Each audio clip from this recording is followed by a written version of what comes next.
Hi everybody and welcome back to this channel. Like promised, today I will show you the redesigns of two Fakemon lines, my first two Pseudo Legendaries of the Jermanzburg region. The first ever Pseudo Legendary I introduced was a regional variant of Snauseous, a Fakemon by Vanilla with Gibbster. I know from a safe source that Gibbster is also redesigning his version of Snauseous, so you may see that one on his channel at 1.2. If you want to know the whole lore behind the two Pseudo Legendaries, please check out these two videos. However, there is a slight change about the first Fakemon, just for your info. So let's start. At first I just traced the original drawing, since I did like the pose.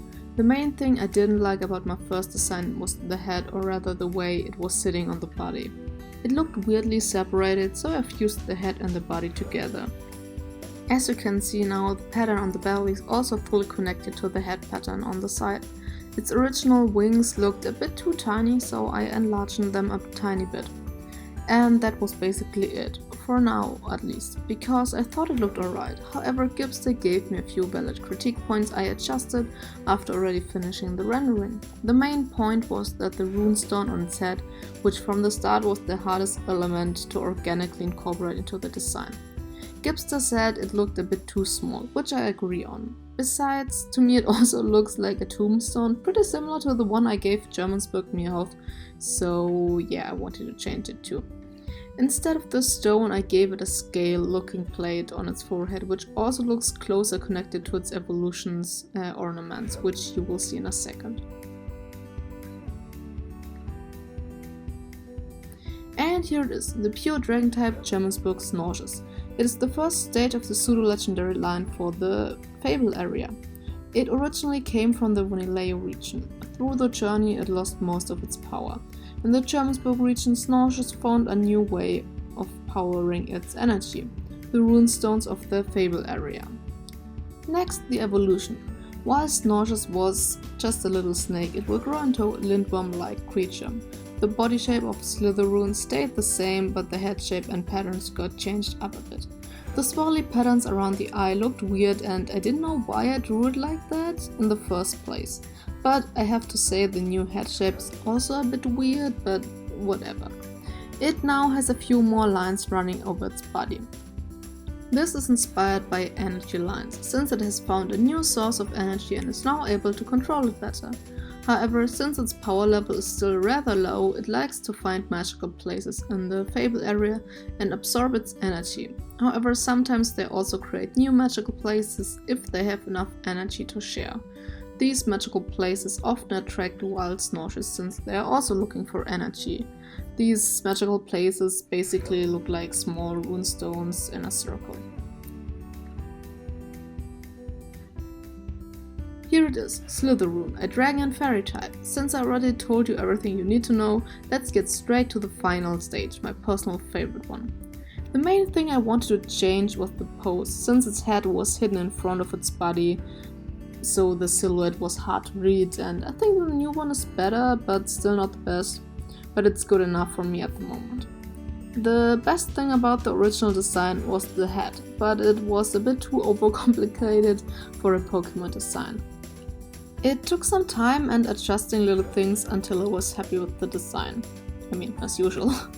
The wings were a bit problematic because they are rather large and were hard to pose, and they looked a bit too heavy for such a slim body shape. But the wings still had to be in the design, since they are supposed to look like large runestone, which you know is the whole inspiration behind the design. But in the end I had to tone them down a bit. It's not like it would actually use the wings anyways. Its body is now even more covered in energy lines and hard scales acting like an armor, which is like the underbelly and all the grey stuff. They are pseudo legendaries, so they are super rare, and most trainers have only heard about it from stories. Barely anyone has seen one in real life, at least in the wild. You can obtain a Snauseous through a side quest early on in the game, and evolve it into Fafrune while exploring the region. However, the side quest would not be that obvious, so you have to, I don't know, talk to a trainer in a more or less secret area, something like that.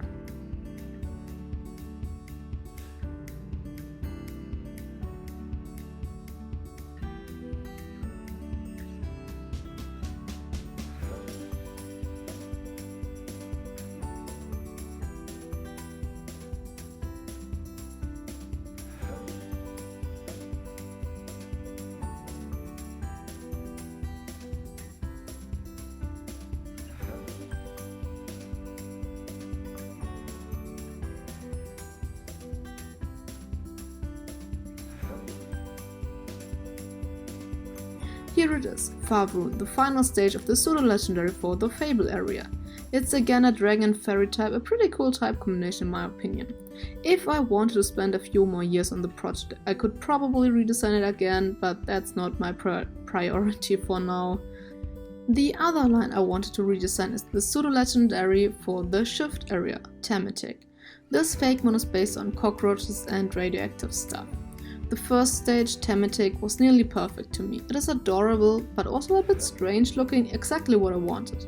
However, I thought the design could be a bit more alien, like not that this Fakemon is actually an alien, like the one from space, but I wanted the design to be a little stranger, so I removed the pupils, which gave the design a more insectoid appearance.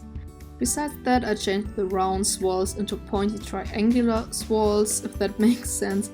Not sure why I did it, but I think it looks pretty cool. I also adjusted the position of the antennas a little bit. All in all, not a giant redesign, if you can even call it that, but here it is, Tamitic, the mutation Pokemon. It right now is a pure poison type, which can be seen searching through radioactive trash. We are gonna speedrun the evolution cause it is my least favorite one and also not that spectacular to be honest. The main change again were the eyes, reduced patterns on the body because it looked too crowded before, and again the triangular spiky swirls. It got 2 large head-shaped claws which it uses to dig through trash to look for radioactive stuff to eat. The rather large wings from Tamitic shrunk down to a nearly unrecognizable size, and one of its eyes turned green. This is referencing mutation caused by radiation, but it not actually got changed by the radiation, it's just a reference.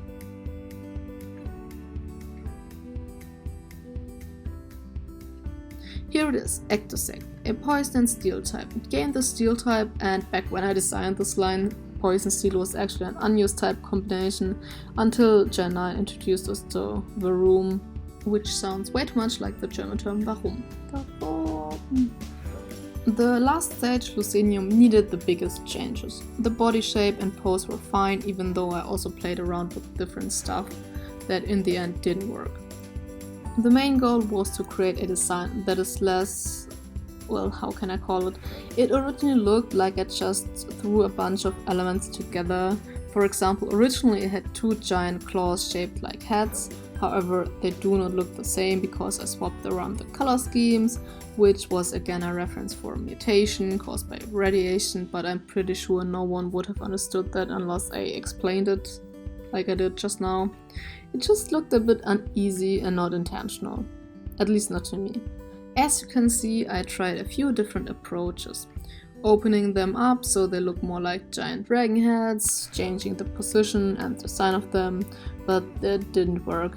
Every time I got frustrated with the arms, I went to redesign the face, which was the second largest issue of the design. Everything on it looked random and the antennas were too goofy looking. I even tried to give it horns, but that just made it look like a ram or a goat. In the end, I settled for something that looked more like a flower petal, inspired by the orchid mantis. Oh yeah, this stage, this body shape is more inspired by the praying mantises, if you couldn't tell already. So I used more inspirations from them. Also in the original design you can see a lot of elements that were supposed to look like heads, again mutations, so there were eye patterns on, for example, the claws and the feet, which were too much.